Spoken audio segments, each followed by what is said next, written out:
அதான் ஞானத்தை கொடுக்குறது. ஞான தபோவனரை வாவென்று அழைக்கும் அண்ணாமலைன்னுவாங்க. அது மாதிரி ஞானத்தை கொடுக்கறதுக்காக சிவசங்கர் பாப்பா வந்திருக்காரு. எங்கிட்ட எல்லாருமே வந்துட முடியாது. நீ போன பிறவியில் நற்கரிசை ஓடக்காரன், நல்ல செயல்களை செஞ்சவங்களுக்கு முருகப்பெருமான் ஓடக்காரனாக இருப்பான் அப்படின்னு அர்த்தம். சிவசங்கர் பாபா எதுக்கு வந்துக்கிறாரு? உலகத்தில் இருக்கிற எல்லார்கிட்ட இருக்கிற அந்த கடவுள் தன்மையை தட்டி எழுப்புறதுக்காக வந்திருக்கிறாரு.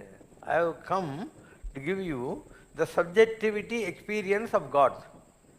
கடவுளை காட்டுறதுன்னு ஒன்றுமே இல்லை உலகத்தில். நிறைய பேருக்கு இது ஒரு சினிமாலாம் பார்த்து அவங்க பெரிய மிராக்களுக்காக ட்ராயிங்னா ஆகாசிலிருந்து வந்து இறங்குவாங்க, யாரோ நினச்சிருக்கிறாங்க. அப்படிலாம் இல்லை.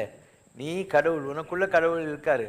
அந்த கடவுளை நீ வெளியே மேனிஃபெஸ்டேஷன். இப்போ தோணாதானே தண்ணி கிடைக்கும், தோணாதானே தங்கம் கிடைக்கும், தோணாதான் பெட்ரோல் கிடைக்கும். அந்த மாதிரி உனக்குள்ளே இருக்காது.